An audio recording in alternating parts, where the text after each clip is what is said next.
คืนไปคืนเบิดตัวงัวน่ะติงัวแบ่น่ะนี่มาฆ่าอยู่ในงัวนี่มื้อเช้าก็เมื่อโลดนี่เมื่อแล้วอันกระโตลุงนั่นเว้าว่าจังซี่เมียผู้นั้นน่ะไปแล้วหมู่ข่อยเฮ็ดกินเองว่าซั่นลูกอันแก้วเคยทั้งนั้นบ่ทันมีหยังมาฮอดแล้วจะใช้งัวว่าซั่นเด้ข่อยว่าจูงมาฆ่าโลดฆ่าแล้วว่าเฮ็ดกินเองป้าที่ลุงได้อันนั้นน้องเช้านั่นก็บ่มักบ่แกนชวนพักบ่มักบ่อยู่คอยบ่อยู่นะหั่นเมื่อฮอดแล้วก็ลุงก็นับเงินให้80ล้านหมออันนิ่นนี่พาไปเอาเมียพุ่นน่ะเขาก็เอาเมาโหลดมาคอยเชียร์นั่นเชียร์ชิป5ล้านนั่นเชียร์น้ำงัวน้ำพ่อบ้านหลักฐานนั่นแหละเชียร์ตัวนั้นน่ะเงิน80ล้านกับคำบาทนึงอันแต่งเมียพุ่นนั้นน่ะค่อยได้คืนหมดผู้ละ7-80 ล้านผู้ละ20ปลายล้านผู้ละ30ล้านคือนี่แหละชาวปลายล้านนี่ซื้อรถซื้อหยังมา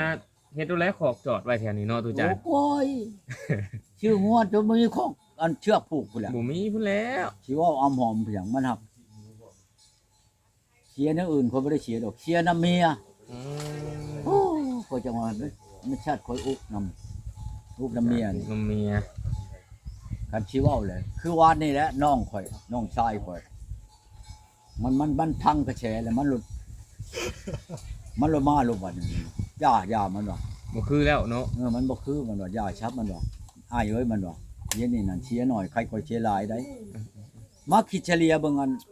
เดี๋ยวนี้เชียร์8ล้านกระหมูแม่นบ่โดยอันแต่ชวนเมียบัดนี้คานหลักฐานนั่นเด้อีกบัดนี้ไล่แล้วแต่ชวนก่อนนั่นชุดก่อนน่ะผู้นี้เบิด16ล้านเลยได้ตกแต่บ่ทันได้ยังงัวอีกตัวนึงอีกได้นี่สิไปทอดให้เขาว่า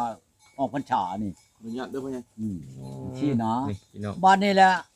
เบาแหละโยนักสิทธิ์มาแล้วให้น้องชายว่าอย่าถอยเลยว่าเย็นนี่น่ะเชียร์หน่อยใครก็เชียร์หลายแล้วชนะว่าไปบ้านเนี่ยมันก็แม่นความน้องนี่แล้วย่ามันว่าย่าเหรอย่าบ่พื้นให้เนาะด้วยเบิดเอ้ยน้องแม่นบ่ไปอบรมทั้งนั้นทั้งนี้ทั้งนั้นทั้งพ่อบ้านทั้งแนวโฮมแม่นบ่เอ้ยน้องของเขาแหละมาอบรมให้คืนตกลงคืนมันก็คืนมาครับแต่ว่าใน3ข้อที่ผูกมัดเมียนมี1มามันบอกโทรหาผู้ชาวก็บ่ได้โทรมาก็บ่ได้นี่อัน1อัน2มาไปอ่านกลางค่ำกลางคืนก็บ่ได้อีกอยู่มันหลายอันนะมีข้อจำกัดหลายอย่างเนาะคือว่าค่ำมานี่ให้ปิดโทรศัพท์ไปเลยแปลว่าข้อผูกมัดย่อก็สิเว้าแล้วมันเป็นแน่นี่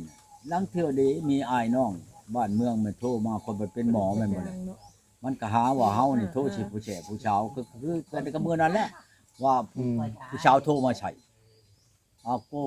ยกับผู้ชาวตั้งแต่เฮาบ่ทันได้เอากันเนาะเขาก็ถามข่าวเป็นจังได๋เดี๋ยวนี้เอาเมียแล้วบ่เอาแล้วเขาก็ถามคืนเจ้าเด้ยังบ่ได้เอาไผเฮ็ดให้ชนะนำกูมื้อนี้เฮ็ดกับน้องลูกแล้วแหละเดี๋ยวว่าอันนี้มันก็เอาโลดบัดนี้มันก็ยังมาเล่าอยู่ในอันพังนะหั่นเด้ลงคลิปมันก็ลงคือกันมันว่าค่อยโทรหาผู้ชาวนั่นคืนนั้น2เทื่อ3เทื่อมาขึ้นไปมาให้มาเขาใช้ค่าเจ้าเมียนแล้วได้มันสิมาอีบาดนี่นั่นบ่ได้ยันมันแก้ค่าบ่ได้ออกจากคอนี่นั่นมันเอาแล้วมันผูกเจ้าเมียนแล้วเข้าใจบ่แหละนี่ถ้าเจ้าเฮ็ดในนั้นเนี่ยสิให้เขาโลดแม่นบ่แหละเรียบร้อยเมื่อบัดนั้นในความชัญญาแม่นบ่เขาลงบันทึกเมียนไดบัดนี้แล้วเทื่อเฮาบ่ได้เฮ็ดมันก็ว่าเฮ็ดมันบ่คงแนวมันอยากว่าอยู่อยากว่าเฮาอยู่แหละเจ้ามื้อนั้นเท่านั้นมุงเท่านี้มุงเจ้าโทรหาผู้ชาวบ่เร็วเฮ็ดนั่นเอาโกยเจ้าว่าน้องชายนะอย่าหาเงินบ่ทันได้เมียเป็นอันนี้มันแม่นความมันแล้วจังว่าเลิกกันซะไปเสียเท่าเสียแล้วนี่ใครกว่าสิเสียตื้มอีกได้มันว่ามันแม่นความน้องน่ะอย่าเมื่อว่าบ่พ่อใหญ่บัดนี้เงินขาดองยังบ่ได้เอาคืนบ่เอาจักกีบด้าน100นึงก็บ่เอาอันนั้นเสียงเลยจนว่าคนเฒ่าแก่ในโฮมอยู่หั่นเนาะธรรมดาไปเว้าอยู่เฮือนโตแม่นบ่ต้องมีคมมีคายมีนั่นมีนี่แม่นบ่ล่ะมีอยู่เหล้าป้องหนึ่งจักเงินที่เป็นจักแสนอยู่ในกระพันนั้นน่ะเรื่องของเขาดอกธรรมดาไปเว้าแม่นบ่ก็เลิกลากันก็ต้องมี ผ้าเข้าผ้า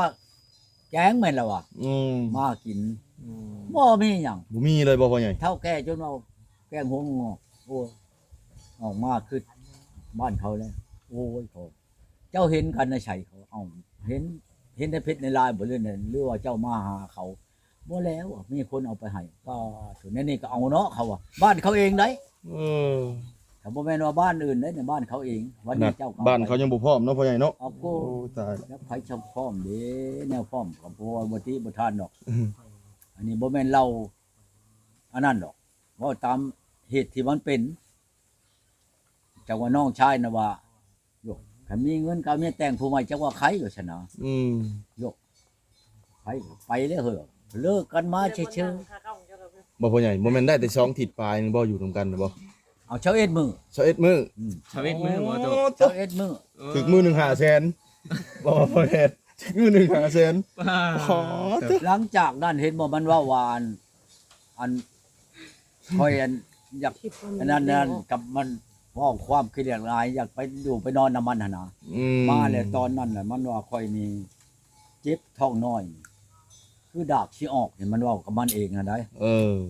เอ้าเจ้านี่บ่ที่บ่ทานเนาะมันว่านาฬิกาโพอยู่คือเก่าครับค่อยบ่อยากให้เฮ็ดบ่อยากให้นอนนำปานใดมันว่า เอ เพราะว่าค่อย อ มันเจ็บ เป็นอันนั้นมันเว้าน่ะค่อยก็เลยยาบัดนี้ โอ้ ไปนอนน้ บ่ได้นอนนำนั่นพี่ช้างมีหาใส่กับลูกกับเมียโอ้ยพระจาเนาะหอนว่าแหละ เนี่ยเป็นโทษเป็นหนี่เห็นได้ยังว่า มันยังว่าวานแบกไม้แบกค้อนใช่มัน โอ้โหว่ะตายเลยทั่วนะของผู้หนึ่งอยากปะเนาะคำบ่หาใช่บัดสิบ่ได้ปะบัดสิได้ชงคาดองน่ะคืนมาอีกก้อยบ่เอาซะมันก็บ่ได้ดีใจครับหาเงินเมื่ออันนั้นคือว่ามันแหละไปตามมันค่อยก็บ่ได้อันนั้นดอก ขะดองนี่ มีคนใหม่โทรเข้ามาอีกอยู่บ่มา บ่ได้ ยังบ่มี เขายังบ่ฮู้ว่าข่อยปะ ของตอนปะนี่บ่ได้ลงคลิปเด้ เออ ลง แม่น แต่ แหละ ตอนอันเว้ากัน เขาบ่ให้ลงเนาะพ่อใหญ่เนาะ เขาบ่ให้ลง เออ แต่ตัวมันเองแล้วบ่ให้ลง เออ มันย่านชาวโลกนี่เห็น ตอนมันน่ะเห็นกับข่อยมันตีแป้นจะข่อยว่านี่ใช่ไหมไงปังจนนั้นเฒ่าแก่ในโฮมหยุดเขาว่าอย่าเฮ็ดในนั้น เออ อย่าเฮ็ดในนั้นเขาว่าเอ้ยมันนั่งอยู่ใกล้นี่จดจับมือมันดึงคืนนั่นแต่แป้นน่ะมันตีใส่ข่อยนะ โอ้ อาจารย์นะตีก็ตีแล้วตีแป้นผมบ่ตีหัวข่อยตีหัวข่อยนั่นยกยินข่อยยองแต่ว่านี่พู้นแล้ว อ๋อ พิษตายก็พิษแล้วก็ไปตีหัวข่อยนะไหนๆก็เชียร์ตื่มช้ำรู้แล้วอะไรพี่ช้าง ประตูคือพ่อบ้านเพนระดมให้คืนกันนี่ไผจะปฏิเสธว่าบ่เอาประตูเว้าบ่หรือว่าเพิ่นเว้าบ่คือไปได้ เอ้าโตไอ้น้องบ้านเมืองอะไรทั้งนั้นทั้งนั้นทั้งนี้แหละ บัดค่อยสิบ่เอานี่นะตอนอันอมัตชัญญาค่อยเอาบ่ได้เนาะบ่อนนี่มันชัญญาในนั้นเมียนหั่นเนาะมันหับบ่ได้สมมุติว่าคนโทรมาผู้แช่ผู้เช้านี่ก็บ่ให้โทร โอ้ สิไปบอกบ่ให้โทรมามันสิเป็นบ่ฉัน F2 FC เนาะพ่อใหญ่เนาะ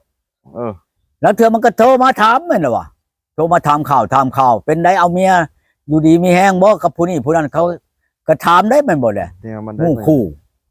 ผู้รู้จักกันเป็นอะไรคือกันกับคืนนี่แหละเป็นอะไรเห็นบ่ฉันค่อยนั่งอยู่นี่โทรมาเลยสิเวียงจันทน์พุ่นน่ะเมื่อกี้นี่เป็นอะไรโอ้ยเขาว่าโอ้จะเป็นชาติชีวิตเจ้าคักเลยเนาะบัดนี้น่ะว่าถามว่าค่อยปะอะไรนี่ดิอันนี้ค่อยเบิ่งนี่พี่ลึกอลีเมียเจ้าอันนี้เขาก็เห็นบ่แม่นเขาบ่เห็นตายเขาอ่ะว้าวบ่ไม่นั่งแม่นบ่ยืนว้าวอย่างอยู่ ยืนดวนอยู่เนาะพ่อใหญ่เนาะ ลบเขาลบออก